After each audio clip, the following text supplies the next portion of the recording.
the truth about idolatry. The truth about idolatry.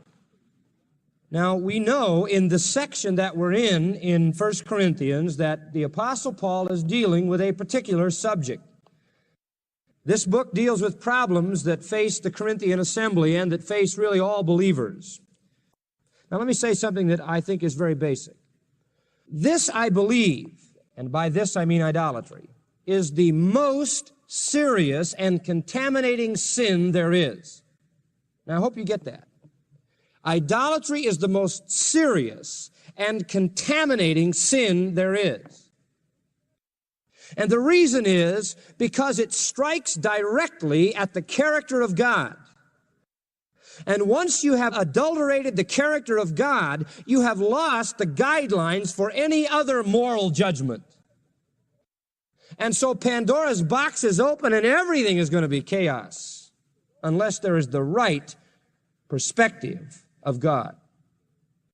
I think there's no question but that idolatry is the most serious and contaminating of all the sins because it strikes directly at the character of God. That's why, out of the 10 commandments, the first 3 of them are directly related to idolatry.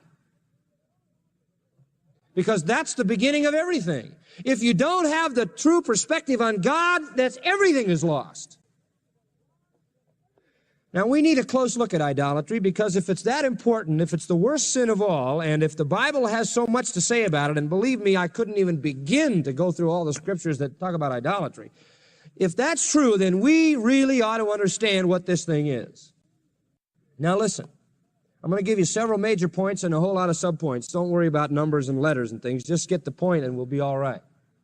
First of all, and I'm just going to give you a broad definition and then a particularized look at idolatry. First of all, idolatry is libel on the character of God. L-I-B-E-L. It is libel. It is slander on the character of God. Idolatry slanders God's character. And that, beloved, is the most fearful sin. You are striking at the heart of Satan. You are striking at the heart of the system. You are striking at the heart of sin when you libel God. The idolatrous heart, and here's the point, assumes that God is other than He is, and that is a terrible sin. Tozer says, and well says, a God begotten in the shadows of a fallen heart will quite naturally be no true likeness of the true God. End quote. You see, idolatry is not just wearing a loincloth and bowing down to a rock. Idolatry is not just kneeling before an image. Civilized people in our society don't do that very much. But idolatry, and this is important, is assuming God to be something He is not. It is to have either unworthy or erroneous views of God. That's idolatry. Perversions about who God is idolatry. In Romans chapter 1, we have basically the pattern of this. When they knew God, Romans 1:21 says, they glorified Him not as God, neither were thankful, but became vain or proud in their imagination, and their foolish heart was darkened. Professing themselves to be wise, they became fools, and changed the glory of the incorruptible God into an image made like corruptible man. Man has always wanted to make God in his own.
image.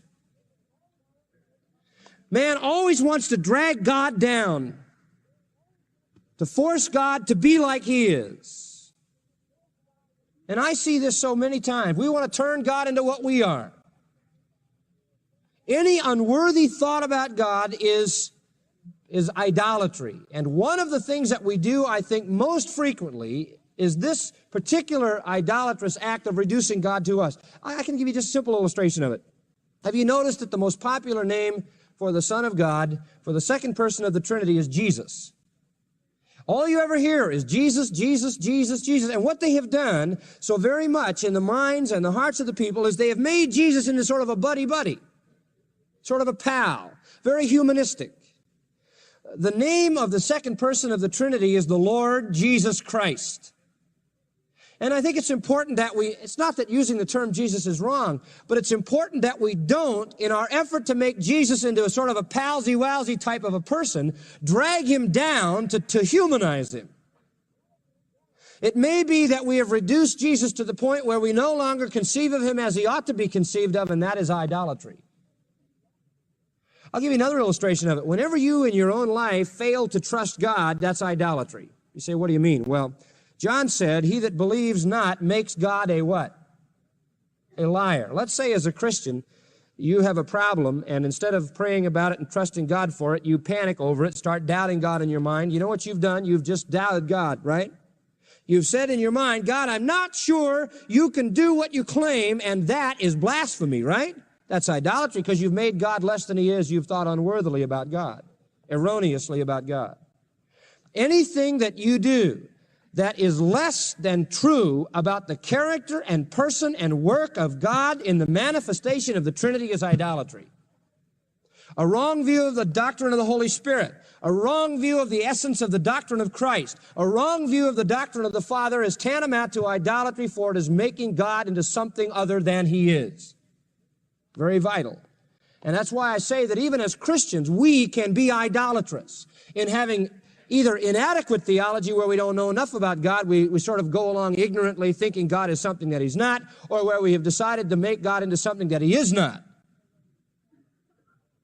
This is a very dangerous thing, and I think it's something that we need to be aware of, that it isn't just the people over in Bula Bula land who are kneeling down out in the boondocks worshiping a rock. It's everybody and anybody who has thoughts of God.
that are less than true and unworthy of his character. That's idolatry. It constitutes slander. It constitutes libel. And consequently, we have made a God who isn't God, and that's idolatry. God doesn't want to have to compete with somebody else who isn't him but has his name. All right, a second thought. Idolatry is also worshiping the true God in the wrong way. Idolatry is worshiping the true God in the wrong way. To give you an illustration of this, we need to only remind you of our study when we were earlier in the 10th chapter of 1 Corinthians and discussed Israel. We discussed the fact of making the golden calf, remember? In Exodus 32. And we said that in the first 6 verses of Exodus 32, when they made the golden calf, it was a calf that was made, believe it or not, to be a representation of the true God. They were representing the God who brought them out of Egypt. They were worshiping the right God, but in the wrong way, you see? There's a lot of that going on. Believe me, there's a lot of it.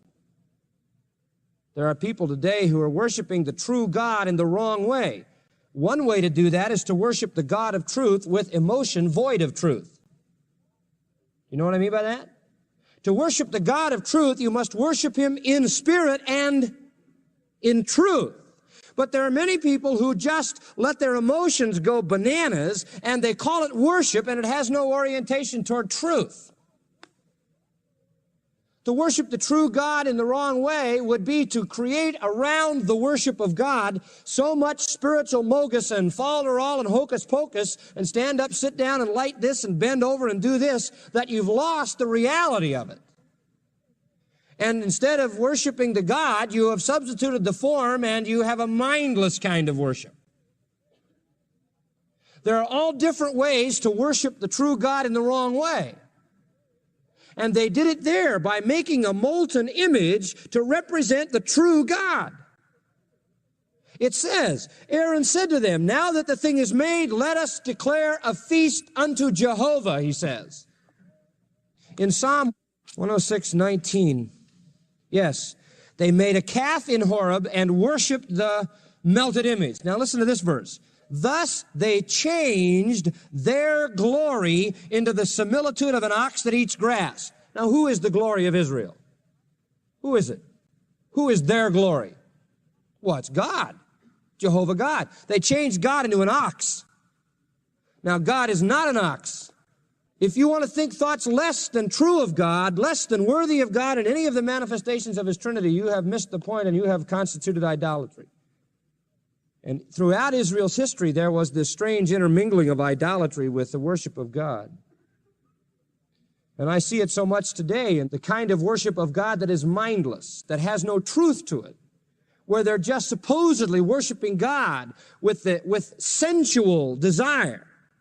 It's sensual worship. When you do not worship God out of truth because you have no truth, then you tend only to worship God out of your senses, and you have a sensual worship, and that translates easily into the kind of pagan worship we know in the history of the world, right?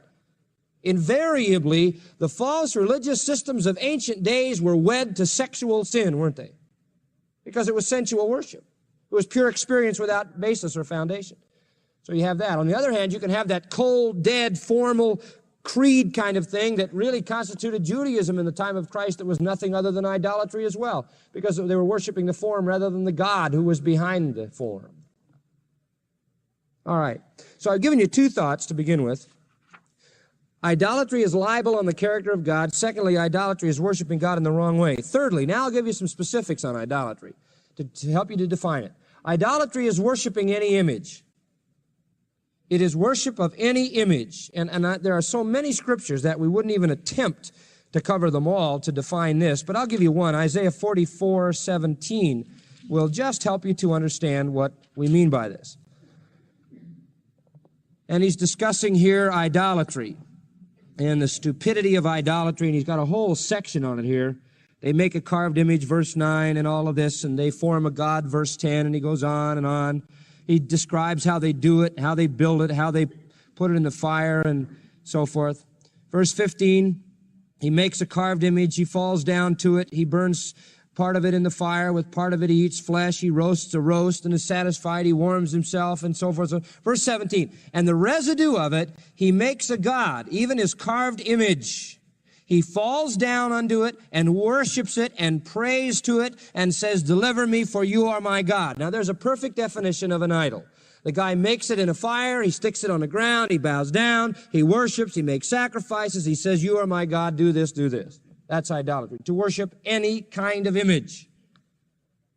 We are not to worship an image of any kind. Don't ever substitute an image for the reality. The Bible is clear that we are not to bow down to images.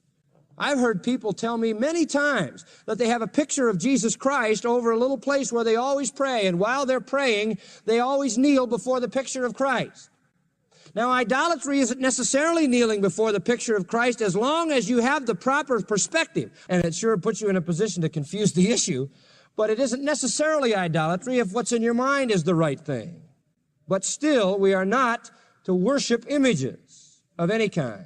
To assume that there is some power behind some image is wrong. Now, let me give you another idea. Number 4, I'm just listing these thoughts. Idolatry is worshiping angels.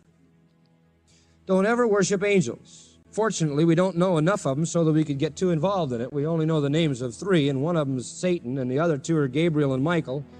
And we have a good illustration in the book of Revelation where John tried to worship an angel, and what did the angel tell him to do?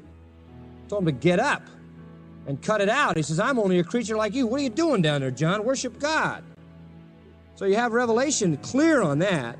And also in Colossians 2:18, it says, watch out for this false doctrine about worshiping angels.